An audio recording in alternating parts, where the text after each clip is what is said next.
Malaysia is gearing up for Visit Malaysia 2026, a major tourism push expected to surge in domestic and international travellers.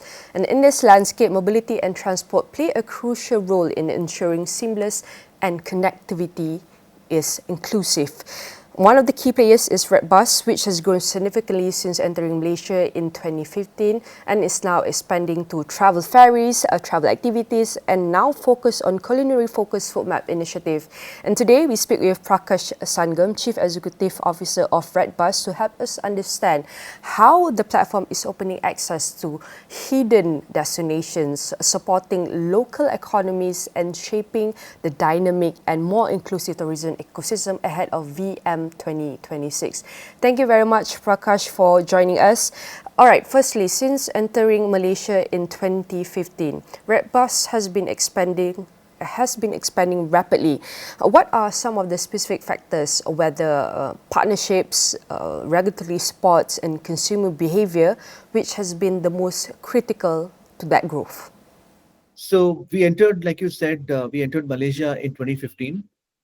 And one of the key characteristics of the market in Malaysia was that there was a fair bit of digitization amongst bus operators, right? So just to explain to your viewers, redBus is a marketplace for intercity buses.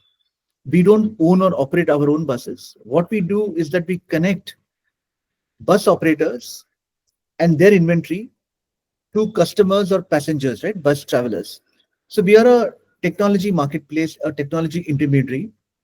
And as a technology player, it becomes easier for us if the suppliers, which is here are the bus operators, if they're already digitized. In some of the other markets that we operate, we find that the levels of digitization are lower. So it takes a while for getting all these bus operators to come online, right? But Malaysia already had a quite a good digital penetration amongst bus operators. So it was easy for us to plug in and get a lot of inventory onto our platform quite easily. And what happens as a result of that is that customers also start seeing a lot more options, right? They start seeing many more options if they to travel, let's say from KL to Penang. They are able to see a lot more operators, their inventory. They're able to compare across schedules. They can compare prices, and they can choose their bus very conveniently, and they can proceed, right? So the digitization of the market really helped. And on the consumer side, on the traveler side, again, smartphone penetration was quite good. We found that as we entered this market, that a very large part of people who travel by buses in Malaysia are the student community, right? And students are anyway a lot more digitally savvy. They are like digital natives almost, the generation that's growing up now. So they were also able to very quickly adapt and adopt online ticketing, right? So these are two factors that helped us grow and scale our business a lot. The other thing that we found in Malaysia was that we had a very, very good set of bus operators who are very keen to get technology solutions that will help their business grow. So we were able to partner with more than 200 bus operators, and by virtue of making their inventory available online on a unified platform, and by making it easy for customers to book tickets, we helped grow the market, right? So that helped bus operators get higher occupancy, and therefore higher revenue and profitability, and that helped them to further invest in newer services, in newer buses, and grow the market some more. So these are some of the factors that has helped us grow our business in Malaysia. And we understand that Malaysia is one of your strongest international markets. What unique lessons from this success could be replicated in other countries to strengthen digital adoptions and travel connectivity? You're absolutely right that Malaysia is our single most uh, important international market at this point, purely because, in fact, in Malaysia, we enjoy a higher share of all the ticket bookings than what we have in our home market, which is India, right? So, so I'm very thankful to the Malaysian public, the traveling public, and our partners in Malaysia to have embraced redBus very wholeheartedly, right? And given us the privilege of being a market leader in this market. One of the few things that we have learned, one of the few important things that we have learned from our experience in Malaysia is one is around being very, very local, right?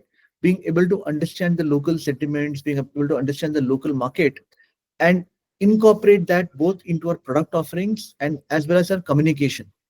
So, for example, in India, for instance, a regular customer looks to travel between two cities. They would say that I want to travel from, let's say, Mumbai to Bangalore, right? But we found that in Malaysia, people wanted to travel between, let's say, TBS to a Little India in Singapore, right? So they had a very locality to locality search, whereas in India, people would search city to city, right? So we had to adapt our platform to cater to what people wanted locally in that market, right? And secondly, while we know that English is well spoken and is a well accepted language in Malaysia, still there are people who are more comfortable with Malay. So we adapted our um, interface to be also available in Malay language. Uh, the third thing from a localization standpoint, very early on, we figured that there are some very nuances, the way Malaysians talk, for instance, and the real reason why people use a online interface for booking tickets is that they're able to reserve their seat. They're able to block their seat in advance, and we understood that a very colloquial term for that is chup, right? So people say chup. So we use that in our communication early on just to make a better connect with the local population. So localization has been one big learning for us from Malaysia, adapting our products, adapting our communication. The second big learning for us has been how the entire ecosystem in Malaysia supports the growth of the industry, and we have really learned this by being active participants. So here we interact not just with our bus operator partners, but we also interact with multiple other players. We are in conversation with Apard, we are in conversation with the terminals, their management. We are in conversation with the people who manage the IT with terminals and other IT service providers in the market.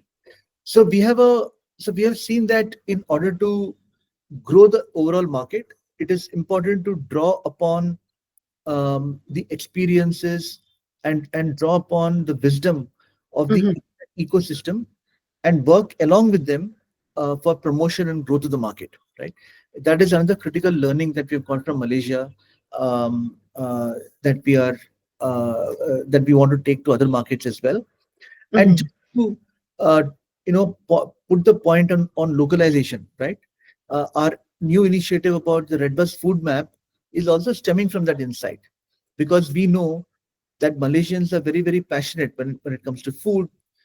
That's a very strong driver for people to even travel. When they travel, people look forward to having new cuisines.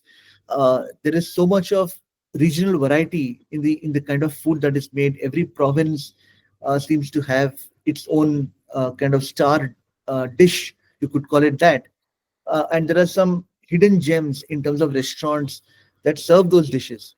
So we wanted to bring this alive in the form of redBus food map and put that out and inspire people to explore the rich culture and heritage of Malaysia through food, inspire people to travel, and also make this a community-led initiative where, while we have done some curation, we also think that there are a lot of other hidden restaurants that or dishes that we may not know, but local people know, right? So it's a platform as food map where people can log into the platform and contribute their suggestions, and even that is something that we then incorporate onto the food map.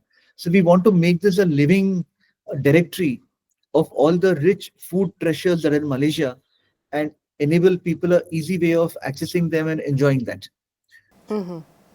and enjoying access to one of the local foods. And sometimes it's placed or based in hidden destinations, locations, and many travelers seek to Malaysia's urban centres. How is redBus expanding travel access to less served destination, and what opportunities do you see in the rural and secondary routes? Right. So as internet penetration is growing, day by day, there is an opportunity to both digitize the inventory as you go down to tier two, tier three towns, as well as encourage customers to use online ways of transaction, right? So what we are uh, particularly focused on going forward in Malaysia is that we have got very good connectivity on all the top towns, right? But so if it comes to KL or Ipoh or Malacca, Penang, things are well connected. But how do we go down towards the even smaller towns, towns which are possibly not as online penetrated? So some of it is in eastern Malaysia. So we have expanded over the last 2 3 years. We have really expanded our presence in eastern Malaysia and connected a lot of towns like KT, Kuantan, and stuff like that. And now we are going to tier two and three towns, including smaller towns like Jirantut, for example, or Jalawat. So these are towns that we are getting into in terms of connectivity. And apart from that, we see a big opportunity in Sabah and Sarawak, right? Because they have been again a bit, um, uh, uh, uh, the connectivity options there has not increased as much there as it's on the mainland. So we are also now onboarding a lot of bus operators in Sabah and Sarawak and building connectivity options.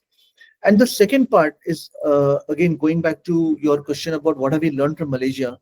What we learned from Malaysia is also about the value of multimodal transport, because we understood that Southeast Asia, Malaysia being one of the countries like there, even waterways, ferries are an important form of transportation. Right? So therefore, our platform is now extended to offer ferries as well, and therefore offer seamless connectivity where people have to travel. They can take the bus and then take a ferry, right? And this is something that again we are replicating in other Southeast Asian countries. So this is how we are looking to expand the footprint and going into more parts of the country which are probably so far has been less in terms of connectivity and also in terms of online penetration and improving our presence there. This is also helping us connect to international destinations. So, for example, we are able to connect Malaysia to some parts of Thailand.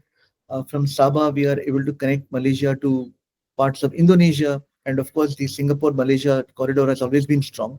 So these are again ways in which we are kind of expanding our network of coverage. Expanding connectivity, we know that tourism growth requires a lot of collaborations between multiple parties, multiple stakeholders. For example, that how are you engaging with local bus operator, tourism boards, and even stakeholders to align with Malaysia's VM 2026 goals, especially? Yeah, with bus operators, we are constantly engaging with them. Apart from the fact that we distribute their inventory and therefore give them additional sales, we also engage with them by giving them a lot of detailed insights about their business, right? And we give them a lot of tools as well. So, for example, we have a dynamic pricing platform because the supply and demand is not uniform across the year. Right? There are times when there is less demand in the market, and there are times when there is peak demand in the market. So, how do operators manage their yield in such a way that they're able to maximize their yield even on low demand seasons and also maximize their yield in high demand seasons, right? So we have a dynamic pricing product that we have given to bus operators to enable them to manage their pricing appropriately. The second thing that we do is that we have a very, very robust ratings and review platform. So we end up collecting a lot of ratings from every customer who has taken a trip with us using the redBus booking system. So we ask them for how the journey has been, right? and we collect these insights and provide it to bus operators with a very detailed and rich uh, insight generation to help them understand where are they doing well with respect to customer expectations, and where can they do even better, where are they falling short, and this helps customer bus operators to improve the levels of their service, and overall give a better customer experience, right? Mm-hmm. um, uh, then we of course do partnership with government to promote lesser known destinations. Uh, for example, Penang Hill Trains, we have onboarded that as an attraction because apart from bus tickets and ferry tickets, we also have things to do or activities on a platform that people can book. So even there, our focus has been to really go to activities which are not the ones which are very popularly known in cities like KL, because that is something that everyone kind of understands. It's already available, but we have um, gone Okay. and got a lot of activities in very small towns. We have got like Jangalwala in Lankavi, for instance. We have a adventure trip. We have a Hatyai in Thailand to Songkla one-day trip that we promote.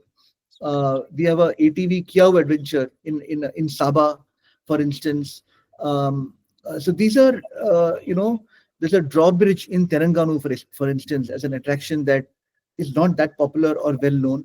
So we have Mm-hmm. All been right. able to onboard some of these attractions onto Yeah. our platform to really cater to people who are traveling by buses in tier 2, tier 3 towns, and and uh, and drive, travel to even lesser known destinations. All right, with initiatives spanning ferries, travel activities, and even the food map, we can see that redBus shows how transport innovation can align with Malaysia's national tourism goals. Again, I would say thank you very much to Prakash Sangam, the Chief Executive Officer of redBus, for sharing your insight, and we look forward to seeing how redBus continues to expand travel access and support the growth of one country. Again, I say thank you very much. And all of our discussion here will be featured in astroni.com and across all social media platforms.